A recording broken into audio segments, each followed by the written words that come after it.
Hi అండి. అందరూ ఎలా ఉన్నారండి? మేము బాగున్నాం. మీరు బాగుండాలని మనస్ఫూర్తిగా కోరుకుంటున్నాం. ఈరోజైతే మరొక మంచి ఐడియాతో మీ ముందుకు వచ్చానండి. ఇదైతే మనీ సేవింగ్ ఛాలెంజ్ కానీ ఐడియా కానీ ఏది కాదండి.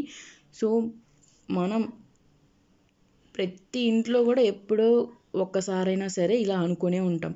ఏ పని చేసినా మనకు ఎదురవుతుంది అని.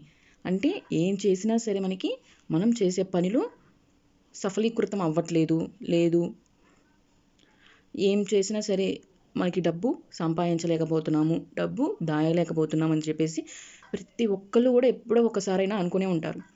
సో అలాంటి పరిస్థితుల్లో మనం ఎలా వ్యవహరిస్తే మనం దాన్ని ఓవర్కమ్ చేయగలము ఈరోజు మనం ఈ వీడియోలో చూద్దామండి. సో ఇవన్నీ కూడా నాకు తెలిసిన కొన్ని ఐడియాస్. మీకు కూడా ఇంకేమైనా తెలిసి ఉంటే కనుక కామెంట్ సెక్షన్లో కామెంట్ చేయండి. అండ్ అలానే మన ఛానల్ని ఎవరైతే సబ్స్క్రైబ్ చేసుకోకుండా చూస్తున్నారో ప్లీజ్ అండి ఛానల్ని సబ్స్క్రైబ్ చేసుకొని మీ సపోర్ట్ అందియండి. మీ సపోర్ట్ నాకు చాలా అవసరం అండి. అండ్ అలానే ఈ వీడియోస్ కనుక ఇంకెవరికైనా ఉపయోగపడతాయి అనుకుంటే ప్లీజ్ అండి షేర్ చేయండి. అండ్ వీడియోస్ ఎలా ఉన్నాయో కామెంట్ చేయండి. మీ అభిప్రాయాన్ని తప్పకుండా తెలపండి. ఓకేనా అండి?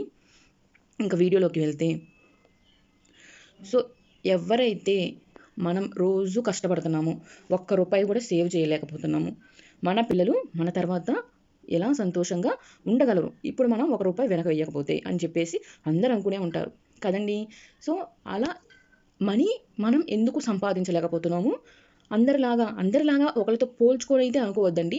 ఎందుకనంటే అందరికీ ఉండే స్టామినా మనకి ఉండదు, ఒకరికి ఉండే తెలివి మనకి ఉండదు. సో మనకి తగ్గట్టుగా మనకి వీలైనంతగా మనం ఎదగడం ఎలా? సో నేను ప్రతిరోజు చెప్పేది ఇదేనండి. ప్రతి వీడియోలో కూడా చెప్పేది ఇది. మనకి తోచినంత మనం చేయగలిగినంత మాత్రమే మనం చేద్దాం. అవసరాలకు మించి అత్యాశలకు పోయి మనం చేయవలసిన అవసరం అయితే లేదు. అప్పుడు అసలుకే ఎసరొచ్చే అవకాశం ఉంటుంది. కాబట్టి మనకి తోచినంత మనం చేయగలిగినంత మాత్రమే మనం చేస్తే రేపటి రోజున మన పిల్లలు హాయిగా జీవించే అవకాశం ఉంటుందన్నమాట. ఓకేనా అండి? సో ఇంకా నాకు తెలిసిన కొన్ని ఐడియాస్ అనేవి మీతో షేర్ చేసుకుంటానండి. ఇప్పుడు మనం ఏదో కష్టకాలంలో ఉన్నప్పుడు మనం ఏదో తక్కువ అని కాదండి. ఏదో ఒకరికి మనీ సంపాదించినంత మాత్రాన, డబ్బు సంపాదించినంత మాత్రాన వారే మనల్ని ఉద్ధరించుతున్నారని చెప్పేసి అనుకోక్కర్లేదు. ఎందుకనంటే నీ దగ్గర డబ్బు ఉంటే నీ దగ్గరే ఉంటుంది కదా. సో ఒకరికైతే నువ్వు ఇవ్వడం లేదు, నీ డబ్బుతో వాళ్ళని పోషించడము లేదు.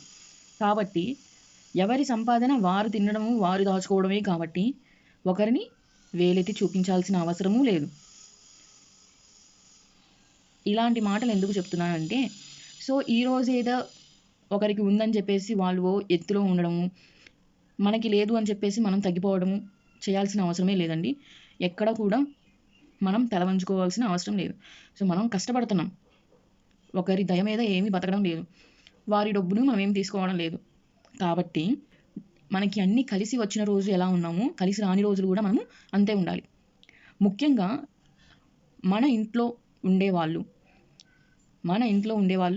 మనతో ఉన్నారా లేదా అని మాత్రమే మనం ఆలోచించాలి. ఈ రోజున మనకి ఏం లేదు, సో ఏం లేని రోజు కూడా మనతో ఎవరైతే ఉన్నారో వాళ్ళే అండి నిజమైన బంధాలు. సో ఆ బంధాలే మనం చివరి రోజు వరకు కూడా నిలబెట్టుకోవాలి. తెలిసిన ఒక 4 ఐడియాస్ అనేవి మీకు చెప్తున్నానండి. సో ఎప్పుడైతే మనం లోగా ఫీల్ అవుతాము, లేదంటే డబ్బు మన దగ్గర లేదు, అసలు మనం చేసే పనులు ఏవి కూడా మనకి రావడం లేదు, జరగడం లేదు అని చెప్పేసి అనుకుంటే, మనం ఒక 4 పనులు కనుక చేసినట్లయితే మనకి బాగోలేని రోజులు ఈ 4 మనం చేసే ఈ 4 పనులు మనకి ఎప్పుడూ తోడుంటాయండి. సో ఫస్ట్ వచ్చేసి దైవ చింతన. సో ఎప్పుడు కూడా దైవ స్మరణ అనేది చాలా ముఖ్యమండి. తర్వాత దేవాలయాలకు వెళ్ళడం. సో గుళ్ళకి వెళ్తే మనకి ఒక పాజిటివ్ వైబ్ అనేది వస్తుంది కదండి. సో ప్రశాంతత, ముందు మైండ్కి ప్రశాంతత అనేది ఉంటుంది. ఓకేనా అండి? ఒకరికి సాయం చేయడం. మనం చాలా లోగా ఫీల్ అవుతున్నాము, ఎవరైనా వచ్చి మన భుజం తట్టి ఏం కాదు, నువ్వు చేయాలనుకునేది చెయ్యి, తర్వాత అంతా దేవుడి నిర్ణయం అని చెప్పేసి ఎవరైనా ఒక్క మాట సహాయం చేసినా కూడా అది మనకి చాలా ఎంకరేజ్మెంట్గా ఉంటుంది కదండి. ఆ ఫీల్ ఏదైతే మనం తక్కువ అని చెప్పేసి ఉంటుందో మనకి అలాంటి ఫీలింగ్ అనేది లేకుండా చేయడం కూడా ఒక హెల్పే. సో అలాంటి హెల్ప్ అనేది మనం ఒకరికి చేయడం. లేదు మన దగ్గర ₹1 ఉంది, సో ఎవరైతే మనకి సాయం చేయగలమో వాళ్ళకి మనకున్న దాంట్లో సహాయం చేయడం.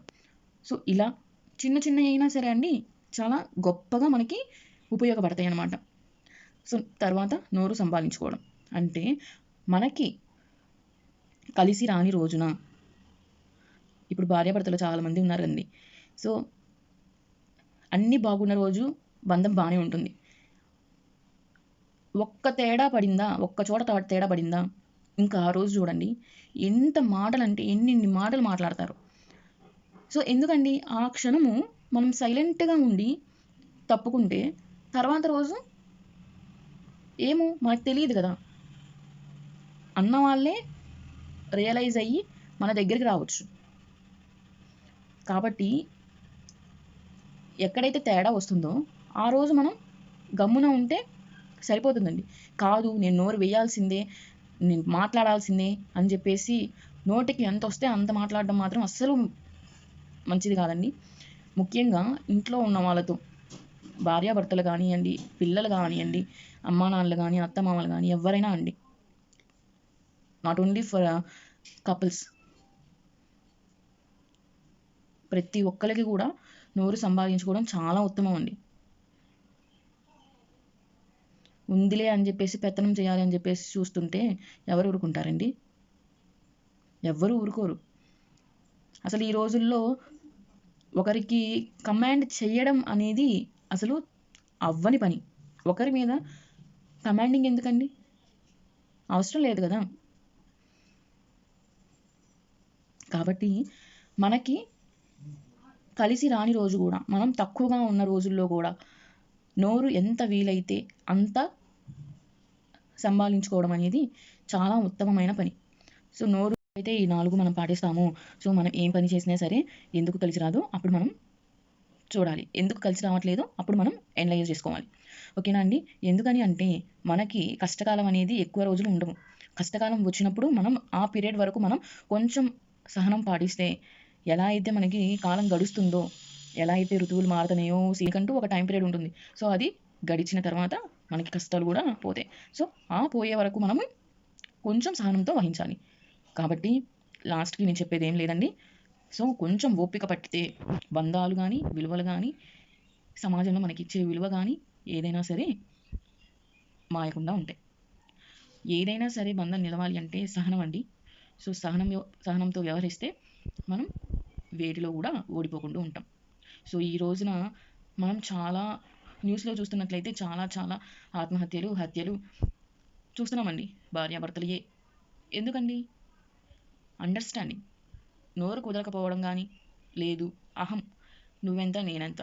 ఎందుకండి మనకి ఈ పట్టింపులు? పూర్వ రోజుల్లో ఇంకా ఎక్కువ ఆస్తులు ఉన్నవారులే కదండి ఉండేది. సో అప్పుడు గుర్తురాని అహం ఈ రోజున మనకి ఎందుకండి? సో అప్పట్లో బంధాలకి, బంధుత్వాలకి ఇచ్చినంత టైం కానీ, విలువలు కానీ అసలు ఇప్పుడు ఎందుకు ఇవ్వడం లేదు? మనం ఒకసారి మననం చేసుకోవాలి. డబ్బు ఉంటేనే మన జీవితం ఏం కాదండి. సో డబ్బుతో పాటు విలువలు ముఖ్యం, బంధాలు ముఖ్యం, బంధుత్వాలు ముఖ్యం. కాబట్టి ఒక్కసారి ఇలాగా అవ్వకుండా, సో ఒక్కసారి మనం మన వెనకటి పూర్వం వాళ్ళు చెప్పే మాటలు కానీ, సిద్ధాంతాలు కానీ వినడం ఎంతో ముఖ్యమండి. ఈ రోజున పిల్లలకి ఉంటే మనం చాలానే మాట్లాడుకుంటూ ఉంటాము. కాబట్టి సో నాకు తెలిసిన ఐడియాస్ మీతో షేర్ చేసుకున్నానండి. అయితే ఈ వీడియో ఎలా ఉందో కామెంట్ చేయండి. ఇది ఎవరికైనా యూజ్ అవుతుంది అనుకుంటే వాళ్ళకి షేర్ చేయండి. అండ్ అలానే ఎవరైతే సబ్స్క్రైబ్ చేసుకోకుండా చూస్తున్నారో ఛానల్ని ప్లీజ్ అండి సబ్స్క్రైబ్ చేసుకోండి, సపోర్ట్ చేయండి ప్లీజ్ అండి. మీ సపోర్ట్ నాకు చాలా అవసరం అండి. థ్యాంక్ యూ అండి. ఉంటాను.